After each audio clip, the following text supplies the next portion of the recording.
You're now watching History Hacker.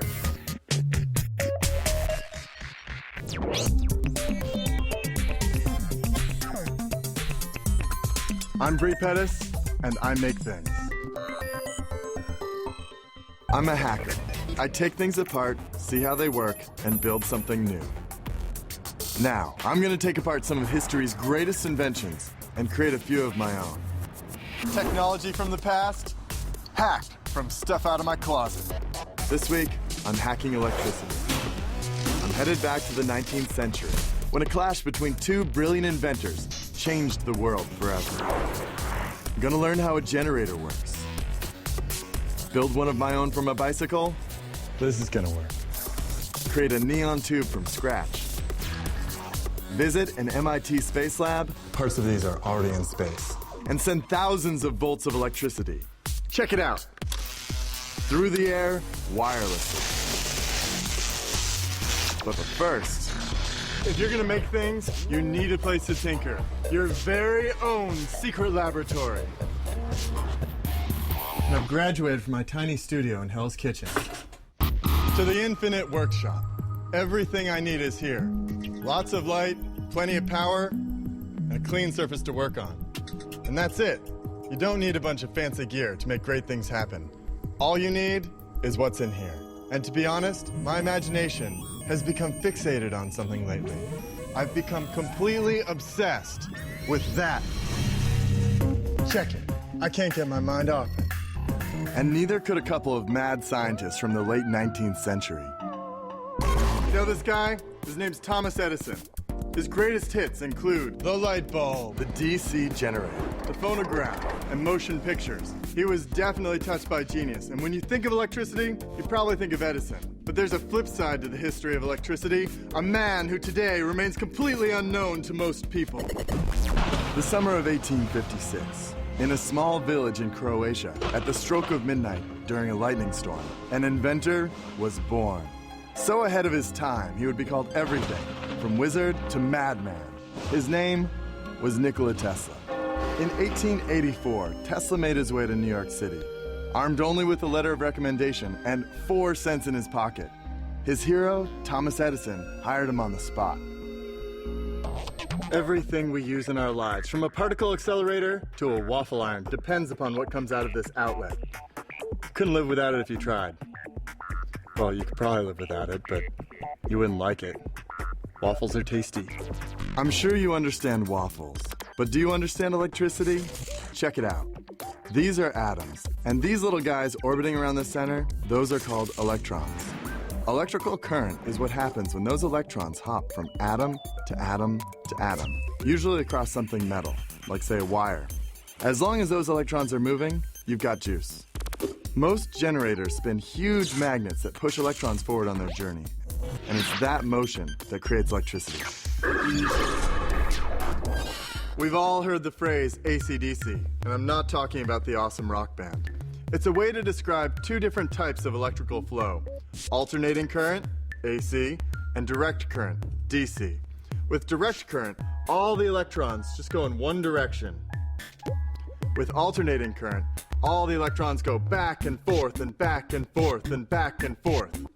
They both basically have the same effect, but alternating current is much more efficient over long distances. Now, Edison based all of his systems on direct current, and that's not necessarily a good thing. Tesla had something on his side that Edison didn't. He was a brilliant mathematician, and he calculated that alternating current could be a better system than direct current. Here's why. Edison's master plan called for DC power plants every few city blocks, because you can't send direct current across great distances. But Tesla figured AC was the way to go, simply because you could transmit more power, farther, and more efficiently. One plant could potentially light a whole city. When Tesla brought this breakthrough to his boss, the big man wasn't impressed. Edison told Tesla it was all a waste of time. Tesla held his ground and lost his job. But their argument continued outside the laboratory, and the future of electrical power was at stake. Today, this conflict is known as the War of Currents. Edison may not have been impressed by Tesla's theory, but I am. I'm going to make my own AC current. And I don't want to spend a lot of money doing it. This is my buddy Raphael. We get together and make things all the time. When it comes to electricity, he's the man. In order to create electrical energy, you need magnets. It's magnets that get electrons moving through a conductor. Here's the thing. It's impossible to create energy. Energy can't be created or destroyed. It can only be transformed. If we're going to make an AC generator, we're going to need to turn mechanical energy into electrical energy. And to do that, we're going to take this ancient telephone magneto that I recently found in a junkyard. Yes! This device was used in the olden days to signal a telephone operator that you wanted to make a call. It's perfect for us because it creates AC current. So there are 3 magnets here, and if you look inside here, as I spin this, there's a coil, and it's spinning around. Let's see how much juice this thing can put out.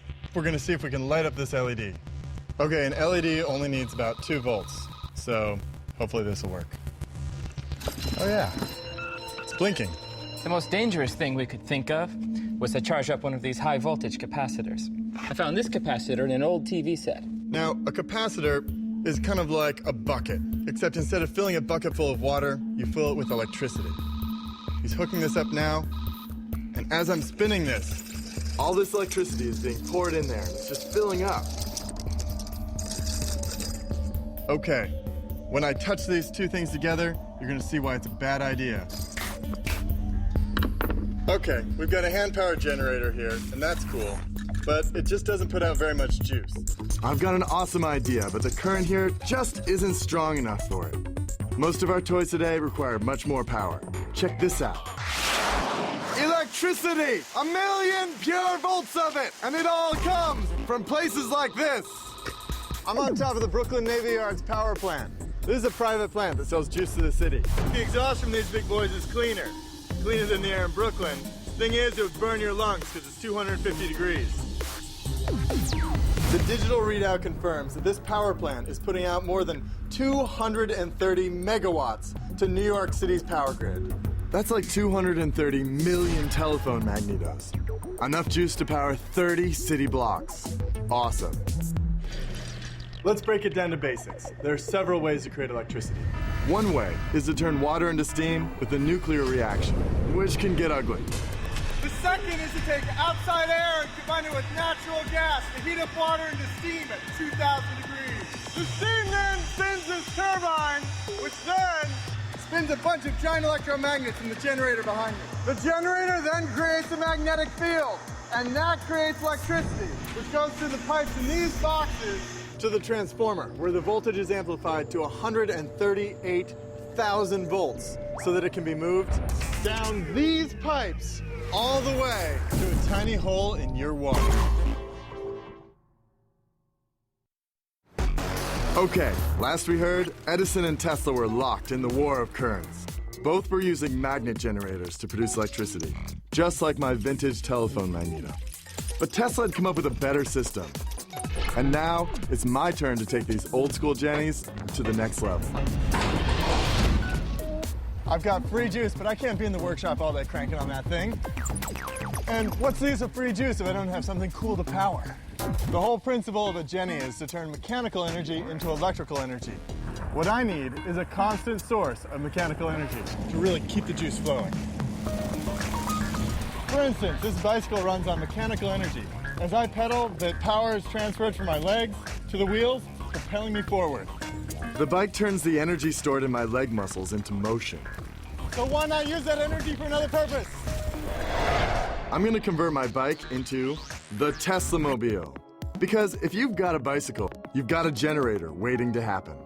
Every generator needs coils and magnets, and my electricity-generating bicycle isn't any different. Right now, I'm winding magnet wire around a sewing bobbin. Takes forever, and I gotta make a bunch of these. It turns out that coils like this generate a lot more electricity when you have iron in the middle of them. So I've got a little bolt here. I'm just gonna stick this right through, glue it on. These are the neodymium magnets I'm gonna mount on the wheel. You wanna be careful with these. They're hard to get apart, and when they're apart, they really wanna go back together, and if your finger's in there, it'll pinch it, give you a blood blister. My goal is to take this, which is all set, and all these magnets mounted on the wheel are gonna go past these, and as they do, they'll pull current through them, they'll generate electricity, and frankly, it's magic. Hot glue is one of my favorite things, and it's what I'm going to use to stick these magnets onto this wheel. I'm switching the polarity of every other magnet. Positive, negative, positive, negative. They alternate. The result? Alternating current, Tesla style. Here are the coils. I've put two little blocks on here so that they'll mount really nicely right here on the rack. The trick here is to get the coils as close as possible to the wheel so that they're really nice up against those magnets as they spin around. All right, let's see how much voltage we can get out of this. My magneto put out really weak current, but with the bike, I'll be in much better shape. Oh, 17 volts, AC, awesome. GPS unit. Have you ever seen a bike-powered GPS unit? I thought not. Now, Nikola Tesla didn't invent GPS, but I'll bet if he lived long enough, he would have. He was that prolific. He held around 300 patents. Looks good. Okay, let's hook it up.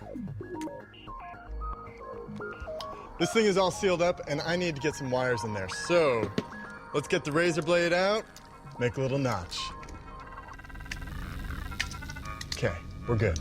I connect the generator to the GPS's battery terminal. Snap it into place, and here we go. Moment of truth. I start to pedal, the magnets run past the coils, generating current. I turn the unit on, and yes. It works. Thing is, when I stop the bike, slight technical problem. Every time I come to a stoplight, the GPS is gonna die. That's no good. Let's see if I've got a solution in the junk box. I need to find something that will keep the unit powered when I'm not pedaling. Here's what I'm looking for, a rechargeable battery pack. Perfect. This is gonna work. Before, the current was going straight into the GPS. Now, it's going through a rechargeable battery pack, keeping it alive if I have to stop. It works. I've got it. Take this thing out on the streets. And that's how you hack an AC generator with a bicycle. Thank you, Nikola Tesla. Cost of electricity, 0. Knowing where you are in Manhattan, priceless. The Brooklyn Bridge was completed in 1883, just 1 year before Tesla arrived in New York City as an immigrant. They even gave him his own street corner. I'm heading to one of New York City's oldest hotels. On the outside, it may look like an ordinary hotel, but inside is another story altogether.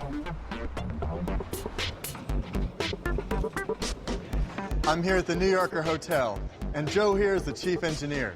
He's got something to show me on the 4th floor sub-basement. Bre, are you down for some urban exploration? Always. Let's go. Built in 1929, the New Yorker was no ordinary hotel. Deep within the confines of the building's 4th basement lies something no other hotel in the world had. Wow, this is industrial beauty.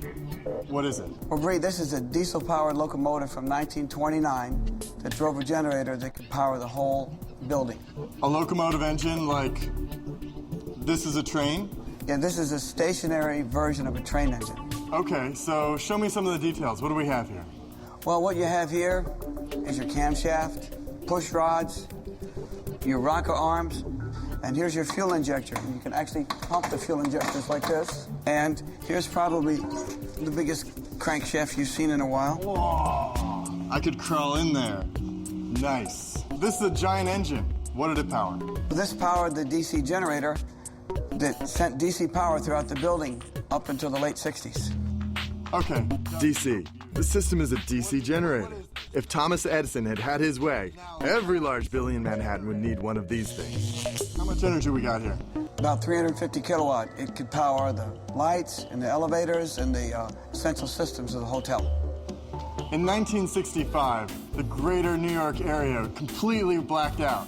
Except in the New Yorker, they had this baby, keeping the lights alive. Is that right, Joe? We were one of the brightest spots on the skyline during the blackout. Okay, he tells me there's a Frankenstein board here. Let's go check that out. This thing is cool, but it's a relic. Today, it's a lot more practical for the hotel to run on Tesla's AC power. This was the DC power board for the entire New Yorker hotel. Back in the day, this was the heart of the whole power system for the entire building. Is this still live? Well, Up until a year ago, parts of it were still operational.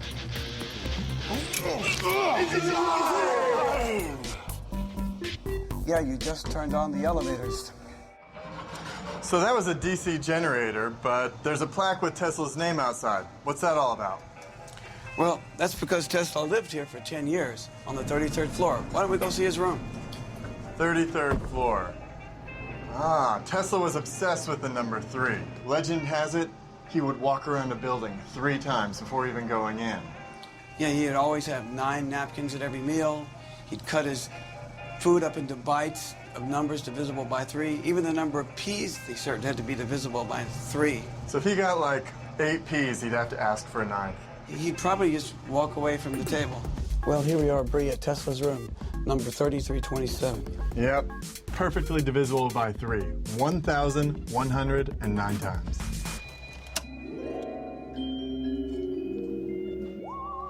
Wow, it looks just like a hotel room. So what did you expect, a Tesla coil in the corner? Well, no, but it is ironic that Tesla lived in a hotel powered by his arch nemesis. The war of currents raged for years, and Edison tried every trick in the book to discredit Tesla, even electrocuting animals to give people the idea that AC was deadly. Meanwhile, Tesla held firm, perfecting his systems and demonstrating their superiority. When Tesla was awarded the commission to convert Niagara Falls into a massive AC generator, the war of currents had a winner. Look closely out there. Can you see it? It's everywhere. Another one of Edison's inventions that Tesla hacked and made better. And now I'm gonna hack it. Edison invented the light bulb in 1879, and it hasn't changed much since then. However, Tesla took Edison's concept and improved upon it, and that's just what I'm gonna do. But first, let's break down the light bulb. Any idea how one of these works? Yeah. Electricity goes in, the filament heats up, and light comes out. But do you really know why? Here's the secret. If a substance is given enough heat, it puts out waves of radiation that are visible in the spectrum of light. And Thomas Edison, who invented this little baby, went through hundreds of materials until he found just the right one. Carbon. It glows nice and bright. And this glass bulb that surrounds it, it protects it and keeps oxygen from getting in there and destroying the filament. Without all of these parts, a bulb is nothing. The filament light bulb. It may be the greatest achievement of all time. But when you think about it, they're not perfect. How many times have you had to change a light bulb in your life? That little filament doesn't last forever. And there's another thing I don't like about Edison's filament bulb. It's wasteful. 90% of the energy that comes out of your wall socket and goes to a bulb like this is wasted heat. Ouch. Furthermore, one little power surge, and your bulb is toast. Back to the store. In 1891, Tesla was at the height of his creative genius. He even built a device about the size of a lamp that would become known as Tesla's earthquake machine. One day, while experimenting with vibrations, there was an incident. Tesla hit just the right note and caused his entire building to shake like a tuning fork. The only way he could stop it was to destroy his own machine with a sledgehammer. Despite his quirks, society embraced Tesla. He was the toast of the town, filing patent after patent.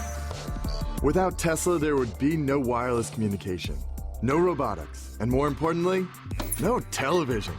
But he was also under attack from his previous employer, Tom Edison, who was still resentful, and did whatever he could to paint Tesla as a crackpot. Take that, young Nikola! You're going down, Tom! These two never stopped going at it. The world of electricity just wasn't big enough for the two of them. Tesla looked at Edison's light bulb and he wanted to one-up it, to create something that would really show up his old boss. So you know what he did? He invented the neon sign. Bet you didn't know that. The neon tube is one of Tesla's most underrated achievements, and I want to hack it. To do that, I'm gonna have to blow some glass. Well, not just glass. I want to make a neon tube from scratch, and there's only one place I know of where I can do that. We're here. Kevin is the glass-blowing wizard, and Dave is in charge of the neon gas and electrical tinkering. Together, they're my dream team. Okay, guys, where do we start? First things first, let's go blow some glass. And I'll go warm up the pump. Okay, let's get started here. All right, what do we have to do first? All right, first we start with a nice hot blowpipe. Whoa. And we get into our furnace here. Whoa, that is hot. It looks like a giant bowl of molten honey. What am I looking at here? Okay, it's a mixture of silica, soda, lime, and a lot of other materials. How hot is this? Well, let's see, that's actually 2,050 degrees Fahrenheit. Keep it turned and come on out. All right. That looks nice. Give it a little roll on the table there. Rolling the molten glass on this plate is a process called marvering. It means pre-shaping it. You can send it right down and blow. Very gently. A little bit more, a little more, a little more. It's coming, here it is. Okay, stop. Oh, that looks good. Mental note, don't breathe in when you're doing this. No, you go straight over to the bench, sister. The bench is important because it acts as a sort of lathe. All right, we got to keep this rolling. Okay, take your block quickly and save your heat here. This looks like a drumstick, but actually it's a piece of wood that's got a nice carved round section out of it. Okay, keep it turning. All right, so what I'm doing now is just shaping it. Yes, so we're it's just nice. getting it shaped into a nice round ball there. Shape it nice and round. Okay, now blow a little bit. Keep it turning. That's right, looks good. Keep blowing a little harder. Okay, slow down. Stop, stop. Now I take my molten glass ball to the glory hole where it's reheated. Glories run at a temperature of about 2,500 degrees Fahrenheit. From there, it's back to marvering on a much larger table. So the trick with rolling it here is you want to roll it so that it stays nice and even all the way around. Stop. Cool the tip a little bit. This looks like a bulb now, but pretty soon it's going to look like a tube. Okay, don't spin. Right there. That's what glassblowing is all about. The perfect combination of temperature and timing. When that critical point is reached, the glass just stretches out beautifully. Now the tube is cooling off, making it more rigid and easier to put down. When Kevin uses the cold tweezers on the hot glass, it creates a reaction which is enough for the glass to break off in that exact spot. We just made this awesome tube. Okay, Kevin, what do we do next? Let's go see David. Okay, David's right in here, and good luck. Hey, thanks, Kevin. This is looking good. Remember Edison's bulb? He used electricity to heat a filament, which in turn would glow. Tesla's neon bulb? Totally different. Inside is nothing but gas. No filament means it never burns out. There are neon signs that have been lit for over half a century. David, I've got this glass tube that Kevin helped me make. I want to make it emit light particles. Is it possible? Quality control. Not so bad. Straight enough. Will it work? Will it work? It's a little thick. We're going to have to go in slow, but I think we can do it. Yeah, All let's right. go over to my bending table and take a look. This broken end, that's the end we're going to work on first. I want to try and get one of these tubulated electrodes on. An electrode is just a fancy name for a bridge. It takes electricity from outside and carries it inside the tube. And you need a good seal so you won't let air in or the neon out. This is my cork. This is going to go in this end, and the cork has a little hole, so we can blow.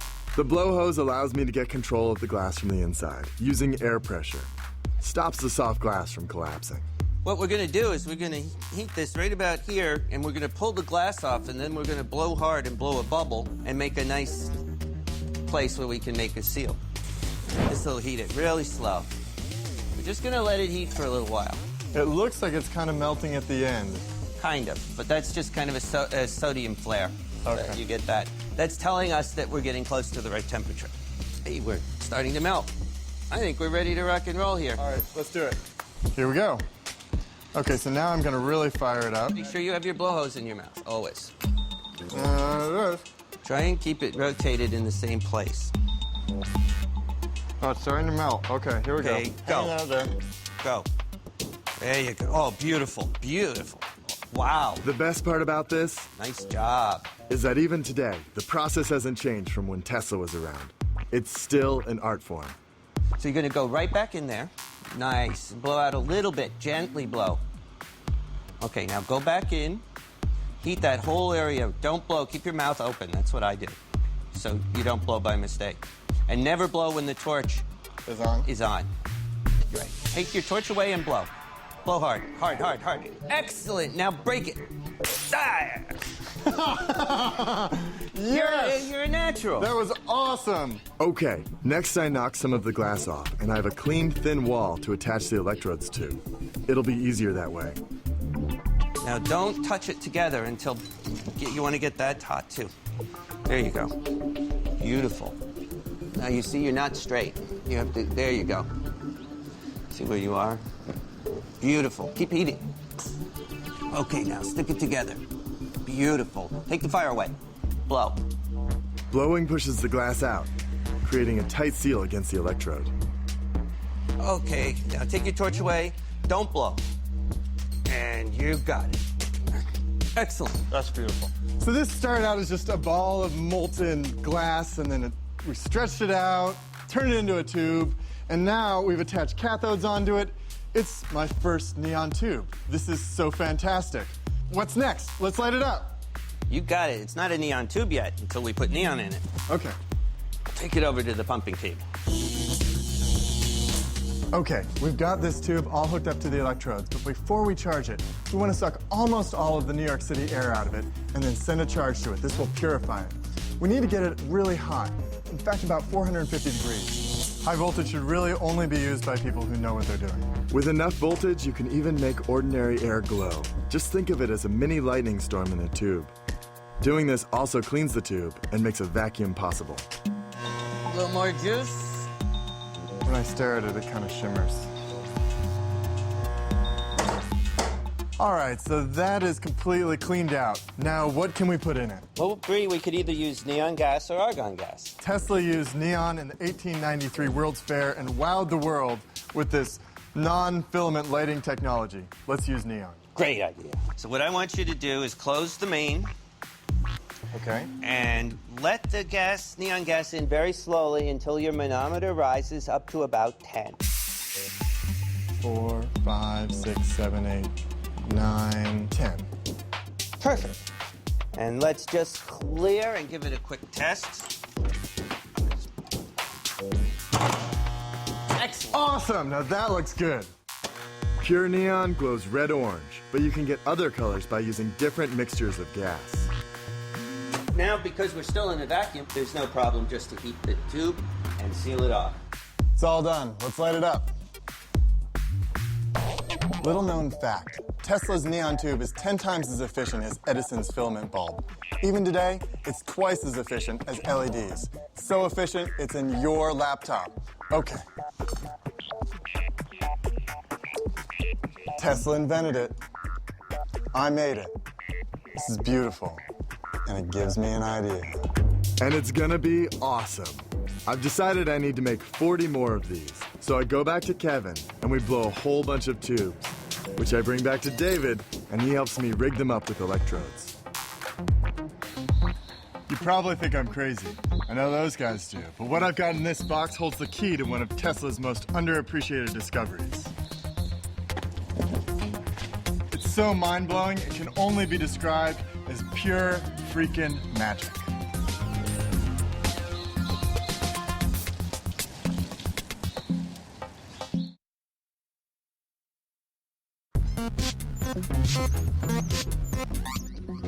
How many of these do you have in your house? 5, maybe 10? They're AC adapters, and hackers call them wall warts, because you stick them into your wall, and they're ugly. When the world chose Tesla's AC power, these became a necessity. They convert AC power to DC power using a rectifier. That's because most of your small gadgets can only run on low power DC. Here, let's open one up and see what's inside. All right. This coil of wires steps it down from 120 volts to a more usable level. And over here, we've got 4 diodes that point all the electricity in the same direction, and this capacitor smooths it out. Problem is, these things don't care if your electronics are on or off. because even when they're off, they're still sucking 40% of the energy that it would have when it was on. That's a serious problem. Fortunately for us, Tesla had big dreams and a big solution to the problem of electrical wiring.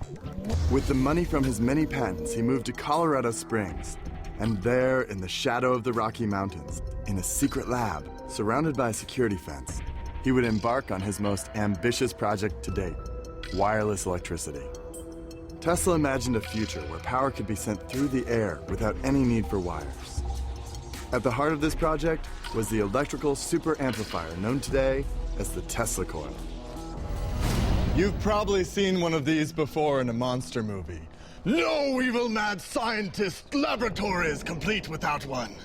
It's a Tesla coil, and at its most basic, it's a high-frequency transformer. It amplifies voltage to monster proportions! Think about it. This coil plugs into the wall, takes 120 volts and transforms it to 500,000 volts. It pretty much does the opposite of what an AC adapter does. Check it out. Oh yeah! But now I really want to see it arc. That was cool, right? It's all about high voltage. What we've got going on here is electricity is coming out, and it's trying to find the path of least resistance to ground. Now, Tesla didn't make this up just for an awesome light show. He had other things in mind. He wanted to power the world with wireless electricity. Tesla believed that energy could be transmitted wirelessly. It was even claimed that he successfully lit dozens of light bulbs from over 25 miles away. He constructed a huge version of his Tesla coil, a gigantic transmitter designed specifically to transmit energy wirelessly. The device output over 12 million volts of electrical current. Lightning filled the air, and thunder was heard 15 miles away. He had finally mastered the power of the gods and turned the air itself into a conductor. Only problem was, the massive drain of electricity knocked the nearby power plant offline. The generator was on fire, and the town of Colorado Springs was thrust into darkness. Tesla was onto something big, and he knew it. Even today, the wireless transfer of electrical energy is often called the Tesla effect. You smell that? That is ozone.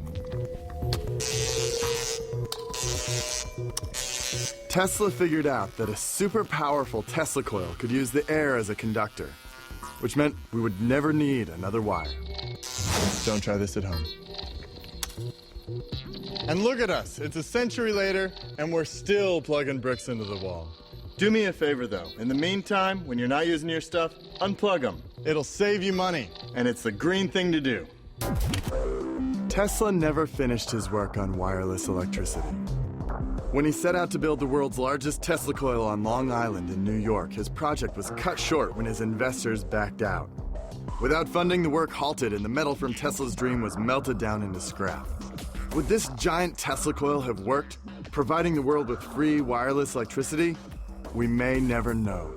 In the newspapers of the day, the project would become known as Tesla's $1 Million Folly. It's over 100 years later and we're still hacking electricity. We're at MIT, Nerd Mecca. More geeks per square inch than any other place on the planet. There's a lab here where a bunch of hackers are showing the world there's no limit to what can be done when you start playing with some of Tesla's ideas. We're at the Space Systems Lab. These folks are applying Tesla's principles to spaceflight and satellite technology. I'm psyched. I love sci-fi. Since the very beginning of space exploration, we've faced a problem. How can you move around in outer space when there's nothing to grab hold of? Not even air. The answer? Rockets. Their thrust is what we use to move spacecraft around in orbit. Everything from the space shuttle to satellites. But it's not ideal. When a rocket runs out of fuel, it's useless. On top of that, they're explosive. Even when they're working perfectly, so the slightest malfunction can be disastrous. For years, scientists have been looking for better, more efficient ways to propel orbiting spacecraft. And now, by using electricity to create powerful magnets, they might have found the answer. Alvar, I've heard you're doing something with electromagnetic force. What do you got going on? Well, what we have right here are sphere satellites, and they have big coils around them so that we can demonstrate how to use electromagnetic forces to control the position of satellites. So you can make two satellites get closer or farther away from each other? Exactly. In the coils, we run a lot of current, and that way we can tell the magnets to repel each other, so satellites move apart, or attract each other so they move closer together. Electromagnetic force either repels or attracts. That makes sense. Exactly. Remember, a generator uses magnets to push electrons along the wire. Well, the opposite is also true. With enough electricity flowing through a coil of wires, you can make some pretty powerful magnets. For example, powerful enough to move satellites in outer space. No rockets required. We can use magnets to generate electricity, and electricity to generate magnetism. And we measure the amount of magnetic field with a unit called, yep, the Tesla. This electromagnetic coil is stationary. This one's moving. And basically, this is going to move slowly over here, and there's a little sensor so that they can see each other. Let's watch it move. Alvar is using his laptop to send instructions to the satellites, and the satellites receive the information through radio control, which is, of course, another one of Tesla's inventions. That was cool. These things are in the space station. It's the 21st century. Tesla was experimenting with this stuff back in the 1800s. Alvar and his team are channeling those concepts for outer space. That's awesome. How much current do you have running through this coil? There's 30 to 40 amps in this coil right here. That's like running 20 laptops simultaneously. You can't plug these spheres into the wall. They depend solely on battery. That is some serious power. Yes, but that's not enough for us, so we built these bigger ones right here. That one's got more current? Yes, it does. More current, more power. We like it. This is the next phase of their project. More electrical current flowing through more coils, and it's going to make them faster and more maneuverable. Here's how it works. Since electricity can create magnetic fields, the satellites can use each other to move around in outer space. Superpowered magnets push and pull these satellites around in orbit. They can move towards and away from one another using magnetism. Normally, we'd have to use rockets for that sort of thing. But soon, it won't be necessary because if you've got magnets, you've got motion. It's a revolution in space propulsion. So, because you make it cold and because it's superconductive wire, how much power can you get through this? In this one, we can get about 80 amps all the time and up to 100 amps. Our encoder system broke. Developing prototypes like these, they're finicky beasts, and you have to always be fussing with them to get them to work. And you want them to be really rock solid before you send them into space. But it does take a process of trial and error. And that's exactly what hacking is all about, whether you're in a workshop or even in a $1 million lab at MIT. Inventing stuff is all about experimenting. Yeah, he turns on the gas pressure to make it float. It's like an air hockey table. They're trying to simulate what it's like in space. It's only magnets that are moving these spheres around. Wouldn't it be awesome if you could replace these batteries with a giant Tesla coil and power everything wirelessly? Well, it's actually funny you bring that up, because what we're trying to do is use the equipment we have to do wireless power transfer. You're thinking one could transmit power to another. That's what we want to do. What's so cool about the EMFF project is it uses two of Tesla's principles. The first one is electromagnetic force. That's what's moving these around. The second one is remote control. Now they're on the brink of a third one, wireless power transfer. Now I want to hack that. Before we go any further, I think a little recap is in order. The first thing I did was hack an old telephone magneto. All I could get that to do is light up a little LED. We learned that small magnets produce small electrical current. The idea was there, though, turning mechanical energy into electrical energy. Then I turned my bike into an AC generator. With that, I could power something cool, like my GPS. It works! Then, from the roof of the New Yorker hotel, I decided to hack Edison's light bulb. And the only way to do that was to create a neon tube from scratch. So I headed over to Scanlon Glassworks. I learned that neon is seriously energy efficient. And once I lit that thing up, it gave me an idea. Why not build 40 of them? But I didn't tell you why. The only clue I gave you is when I held up the neon tubes near the Tesla coil, and they lit up. The other thing I didn't tell you about is what I did after I got back from Scanlan Glass. I just got back from Scanlan Glassworks, and here's one of the neon tubes I made. I'm gonna see if I can get this bike to power it. What I'm doing is I'm connecting the neon tube to a little transformer.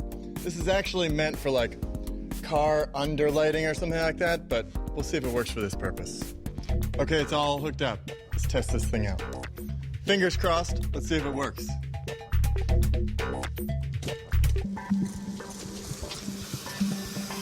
Oh yeah, this bike is powering this neon tube. Look at that, it's beautiful. It works. High voltage electricity to go. This is one way to power a light bulb, but Tesla had something a little more wild in mind. In an uncontrolled environment, my next hack could be dangerous, even fatal. This Tesla coil puts out 500 kilovolts. That's huge. A lightning strike is only 300 kilovolts. High voltage electricity is dangerous. Word is, you gotta know what you're doing. What I need is a Tesla coil that's 5 times the size of this. And for that, I gotta go to Boston. Come on, let's go. Tesla had tasted failure more than once. And back in New York, things continued to unravel.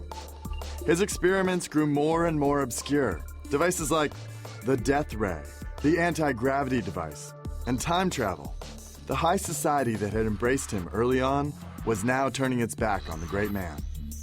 He became increasingly compulsive, and his only true companions were the hundreds of pigeons he would feed every day in Manhattan's Central Park. Tesla died alone on the 33rd floor of the New Yorker Hotel, sleeping under a light powered by his arch-rival, Thomas Edison. Before he died, Tesla gave us so much. But amazingly, we still don't entirely understand one of his greatest inventions, wireless electricity. Now, I'm going to see for myself if Tesla was right. I'm going to try to light a series of light bulbs without using any wires. Welcome to the Boston Museum of Science, the world's greatest collection of super-scaled electrical generators. These babies put out 1,000,000 volts, and that's exactly what I'm going to need. Okay, cut the power. I need to get in there and get started on my next project. My buddies at Scanlan Glass helped me design these bulbs, specifically with this experiment in mind. They have very low gas pressure, and the tubes are nice and thin. Perfect for a Tesla coil. One thing that you really want to check out is that I'm not using any wires. There's no wires here whatsoever. One of the secrets of Tesla coils is that they're tuned for maximum efficiency to put out the most power it possibly can. This puts out a lot of electricity, and that's why we're doing it here, so it's safe. Okay, this is the last one. In it goes. Let me check and see if it's all set. My hope is to reproduce Tesla's famous theory of wireless electricity. The goal is to light these neon tubes using the Tesla coils. We're good. If I can pull this off, Tesla would be proud. I'm stepping into a Faraday cage. It's an enclosure formed by conductive materials which will block out external electrical fields. It's great for 2 reasons. 1, I won't die. And 2, I can see 1,000,000 volts close up. Think about it. It's the ultimate hack, taking technology from 100 years ago and applying it today. All right, flip the switch. And there it is, the transmission of electrical energy without wires. Look, Ma, no wires. Tesla proposed it in 1904, and I hacked it today. Imagine a future where light bulbs work wirelessly. Yeah! See this? This is the past, and the wireless world that Tesla saw in his imagination, that's the future. Unfortunately, Tesla only got us about halfway there. This week, we've hacked some of the basic properties of electricity, and we've seen that Tesla was right. Wireless electricity is possible. It may even be the wave of the future, but we've still got a little ways to go. Tesla, who lived in a time and place that never really understood him, once said, "The present is theirs. The future for which I have really worked is mine." And between you and me, I think he was right.